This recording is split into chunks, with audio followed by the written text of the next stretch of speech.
Ladies and gentlemen, the Boston Red Sox got him.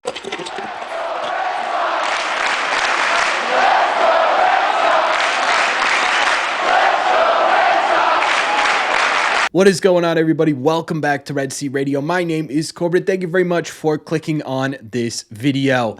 Vibes were down, folks.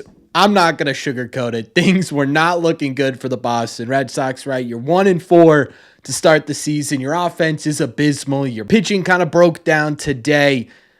Vibes were not looking fun in Red Sox Nation. People were starting to really overreact. Well, ladies and gentlemen, let's bring those vibes back up. Let's get right back excited for what this Red Sox team could be. And the best way to do that, let's lock down our ace, our stud, the biggest move you made this offseason. Let's lock that dude up for the foreseeable future. And that's exactly what the Boston Red Sox just did a couple of minutes ago. Well, by the time you're watching this video, about an hour ago, I heard the news just a couple of minutes ago, and I said, hey, I'm going to go on this camera. I'm going to talk from the hip, and we're going to go over this Red Sox massive extension, this historic Red Sox extension. So what we're going to do in today's video, it's obvious, right? You guys know what we're going to do. We're going to talk about the fact that the War Pig is going to be with the Boston Red Sox for a very long period of time. We're going to break down the contract and what it means for this Red Sox team.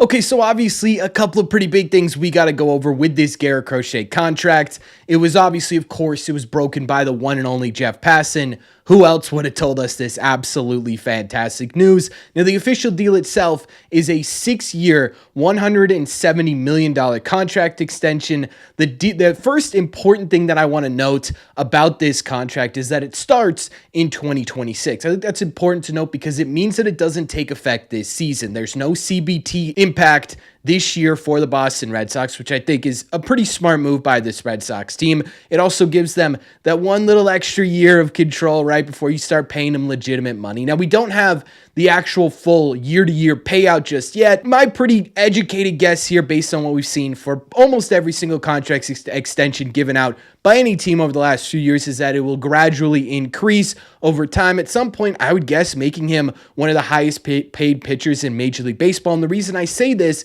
is because in this Jeff Passan tweet, in my opinion, one of the other really important parts of this Garrett Crochet contract is the fact that it is by far and away the largest deal ever for a pitcher with 4+ years of service time. Now, this is not in pitchers in general, because obviously this offseason other pitchers got more than this. This is including extensions only. So Red Sox really put their nuts on the table with this one. They said, this is our dude, this is the guy we want, and this is the guy we're going to get. Now, the other part of this, before I get into sort of glazing the Red Sox for getting this done, is the other thing I want to talk about in this extension, and that is the fact that there is also an opt-out in 2030. So really, it's a 5-year deal-ish, including this year would be 6, right? You'd have them for 6 years, and then there's that opt-out in 2030. So really, it's like a potential of 7 years. It gets a little bit complicated when you talk about it that way. So let's just look at it at 6 years, $170 million. You can kind of break it down a little bit further. I'm not even going to bother. First thing I want to talk about is let's go back to the idea of the Red Sox putting their nuts on the table. We talked about it this offseason, right? And we talked about it actually coming into this season. We saw the Red Sox really try hard to land themselves an ace.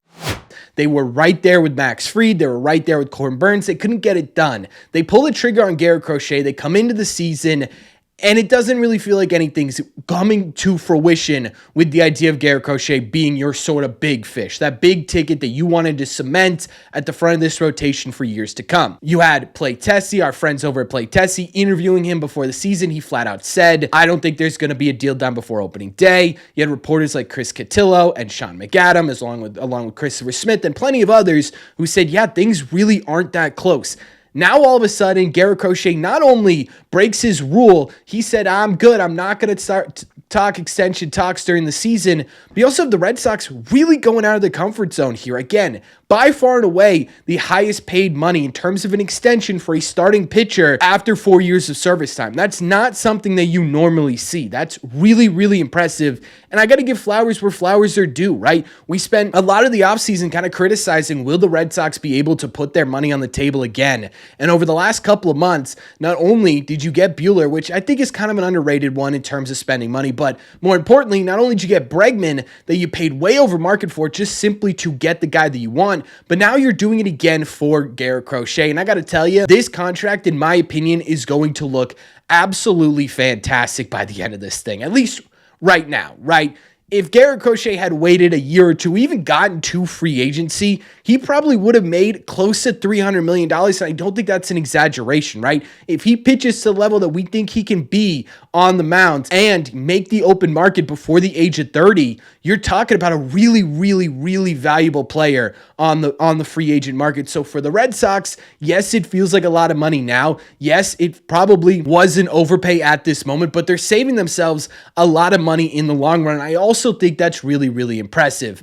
Overall, taking a look at just this contract itself, we're going to get into what I think it means for the Red Sox in a second, but let's talk about the contract itself. I kind of love it, right? I love it. I love that it's not 10 years. That would have been absolutely crazy. I love that it's not an incredible overpay. I'm looking at this thing and I just keep getting happier. It feels like in 3 years, we're going to be like, we're paying Garrett Crochet how much? Oh my God, right? That's just the kind of pitcher that he is. And so for the Red Sox to be able to lock him down for this, I absolutely love it. I love the fact that it's taking place starting next year. So it really feels like at minimum a 6-year deal with Garrett Crochet.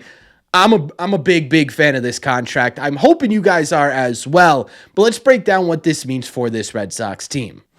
Obviously, it's good news for this Red Sox team, right? The clubhouse itself. You get this ace caliber pitcher at the front of your rotation for a very long period of time. But I also think this makes things so much easier for the Red Sox going forward. You talk about what was even beyond 2025 going to look like for the Red Sox. There's still a ton of question marks when it comes to this rotation. Tanner Houck, we don't know what that's going to look like long term. We don't know what Bayo or Cutter are really going to look like long term. We don't know what Crochet does either, but that ceiling is absolutely incredible. But you also talk about the fact that you're losing Buehler, you're losing Giolito, you're going to have Patrick Sandoval for one season. And the idea for a lot of Red Sox fans that really stood out, and what really scared me about the fact that Garrett Crochet was going into the year without an extension, was the idea of having to do this again, right? Having to go through year in and year out, signing these guys or trading for these guys on the back end of contracts, getting a year or two out of them, and then having to go out and try and figure out where your next ace is going to come from. Well, you got a little bit of a break from that, hopefully, right? Garrett Crochet's got to stay healthy, and that's obviously a pretty big risk the Red Sox are taking here, and I think that's something we really need to pay attention to. His health. The Red Sox really stuck their neck out for this, and I'm kind of surprised by it a little bit, right? We kind of knew that it was going to take a lot of money, but for John Henry, again, got to give him props. I know I'm going off tangent again. There's no script in this video. This is just a raw reaction. But anyways, for John Henry to come out here and sort of do this again after what happened with Chris Sale, I love it, right? You got to keep taking chances. If you don't swing, you're never going to make contact, so I really appreciate that. But now you're adding him to a really fantastic group of players right now that are locked up for a very long period of time, right? You've got Brian Bayo, you've got Ceddanne Rafaela, you've got Garrett Crochet now you could add to this list, and you got Rafael Devers, who I know people have their problems with right now, but denying that dude has talent is absolutely astronomically idiotic. If you were sitting there right now saying Devers has no talent at all, you just don't know baseball, right? He's on a bad start, and he looks like crap, and he really pissing everybody off, but he's a very talented player. Plus, you add in